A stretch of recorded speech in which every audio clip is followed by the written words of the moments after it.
अल्हम्दुलिल्लाहि रब्बिल मुस्तफ़ा वस्सलातु वस्सलामु अला रसूलिहिल मुस्तफ़ा व अला आलिहि व अस्हाबिहिल मुस्तफ़ा अम्मा बअद फ़अऊज़ु बिल्लाहि मिनश शैतानिर रजीम बिस्मिल्लाहिर रहमानिर रहीम। नाज़रीन, आज का हमारा दर्स शरीयत अहकाम ज़कात के मुतालिक एक नहायत अहम चीज़ की वजाहत करना है। वो ये है कि हाजात असलिया क्या है और इसमें कौन कौन सी चीज़ें दाखिल होंगी। अमूमन जब ज़कात के मसाइल बयान किए जाते हैं तो उसमें ये बात लिखी होती है कि हाजात असलिया के अलावा जो बंदे के पास निसाब बच जाएगा, कर्ज़ के और हाजात असलिया के अलावा जो बंदे के पास निसाब होगा, जो रकम होगी, उस रकम के ऊपर 2.5% के हिसाब से ज़कात लाजिम होगी। तो ये जो हाजात असलिया का लफ्ज़ बार बार ज़कात के बाब के अंदर इस्तेमाल होता है, इससे मुराद क्या है और इसमें कौन कौन सी चीज़ें दाखिल होंगी। चुनांचे इस हवाले से बग़ैर किसी तफसील के उलमा ने जो इसकी तौज़ीफ़ फरमाई है, हम उसकी तरफ चलते हैं। चुनांचे मुफ्ती अमजद आज़मी रहमतुल्लाहि ताला अलैह ने बहार शरीयत की जिल्द 1 सफ़ा नंबर 880 पर इस चीज़ की सराहत फरमाई। चुनांचे आपने हाजात असलिया की पहले वजाहत बयान फरमाई। इरशाद फरमाया कि हाजात असलिया यानी जिसकी तरफ ज़िंदगी बसर करने में आदमी को ज़रूरत पेश आती है, जिस चीज़ की तरफ ज़िंदगी बसर करने में आदमी को ज़रूरत पेश आती है, जिसके बग़ैर इंसान का ज़िंदगी गुजारना मुश्किल हो, वो तमाम चीज़ें इंसान की हाजात असलिया में दाखिल हैं।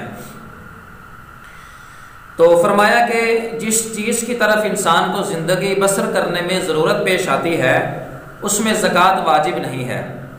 जैसे रहने के लिए मकान, जिस मकान में बंदा रह रहा है वो उसकी हाजात असलिया में दाखिल है।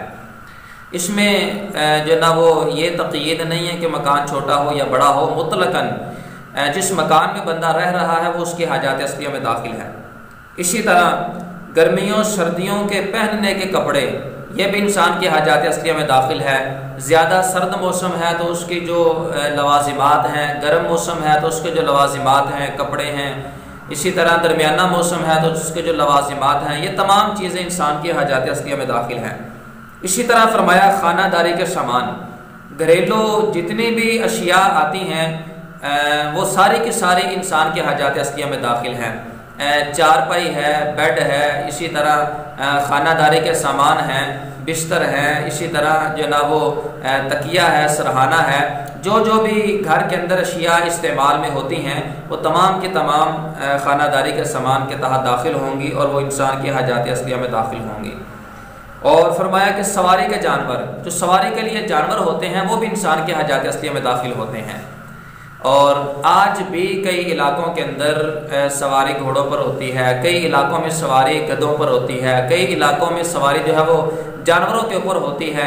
हमारे अमूमन शहरी जो एरियाज़ होते हैं उसके अंदर जो सवारी है वो साइकिल पे, मोटरसाइकिल पे, कार पे या इसके अलावा दूसरे अशिया पे सवारी की जाती है। तो जो सवारी की अशिया इंसान के पास हैं, मोटरसाइकिल है या कार है, वो इंसान की हाजात असलिया में दाखिल होगी। इसी तरह खिदमत के लिए लौंडी ग़ुलाम, तो हमारे दौर के अंदर चूँकि लौंडी ग़ुलाम का सिलसिला नहीं है, बहरहाल अगर ये दौर दोबारा लौट आता है तो लौंडी और ग़ुलाम वगैरह ये इंसान की हाजात असलिया में दाखिल होंगे। इसी तरह फरमाया आलात हरब, जंगी आलात, ये जो मुजाहिदीन लोग होते हैं, जिहाद करने वाले, उनके जो लवाजिमात हैं ये सारे के सारे उनकी हाजात असलिया में दाखिल हैं। इसी तरह फरमाया पेशावरों के औज़ार, जितने भी अहले हुनर हैं उनके शोबे के मुताल्लिका जो औज़ार होंगे वो उनकी हाजात असलिया में दाखिल हैं। मिसाल के तौर पर दर्जी है तो उसके लिए मशीन, कैंची वगैरह ये उसके औज़ार हैं, उसके लवाजिमात हैं। इसी तरह एक मिस्त्री है, वो मकान बनाता है, उसके लिए तेसी, कांडी या चपटी या जो भी उसके लवाजिमात हैं ये उसकी हाजात असलिया में दाखिल हैं।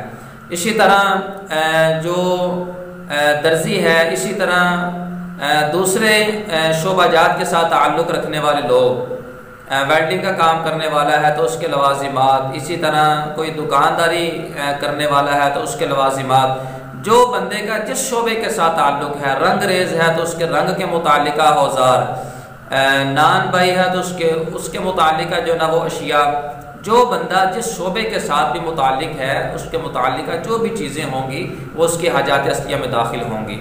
जैसा कि उलमा हैं, अहले इल्म हैं, तो उनकी जो लवाजिमात और शोबे के मुतालिक चीज़ें हैं, उनकी किताबें हैं, कॉपियाँ हैं, पेंसिल वगैरह है, तो ये चीज़ें जो है ना वो कोई भी शोबा हो, कोई भी पेशा हो, कोई भी अहले हुनर हो, उसके जो भी औज़ार होंगे, उसके लवाजिमात होंगे, वो सारे के सारे उसके लिए हाजात असलिया में शुमार किए जाएंगे।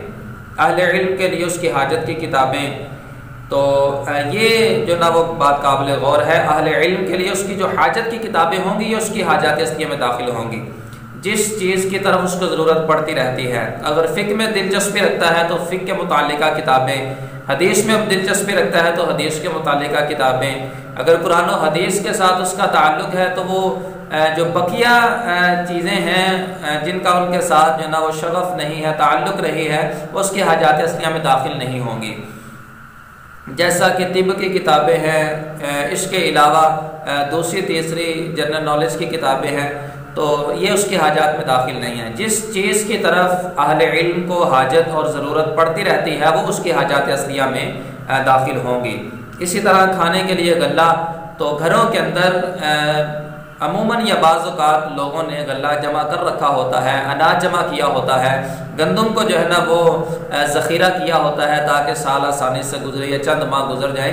तो वो जो घरों के अंदर थोड़ा या ज़्यादा गल्ला जमा कर रखा है वो भी उनके लिए उनकी हाजात असलिया के तहत दाखिल होगा, उनके ऊपर भी शरई एतबार से ज़कात लाजिम नहीं है। लिहाजा इस तफसील के मुताबिक देख लें, ज़िंदगी के अंदर जिस चीज़ की ज़रूरत पड़ती रहती है वो हाजात असलिया में दाखिल होंगी, उन पर ज़कात लाजिम नहीं है। और जो इनके अलावा अशिया हैं कि जिनकी इंसान को ज़रूरत नहीं पड़ती, वो ज़रूरत से ज़ायद चीज़ें हैं, वो इंसान की हाजात में भी दाखिल नहीं है। जैसे एक गाड़ी तो हाजात में दाखिल है, लेकिन एक बंदे ने 2 गाड़ियाँ रखी हुई हैं, तो जो दूसरी गाड़ी होगी वो इंसान की हाजात असलिया में दाखिल नहीं होगी।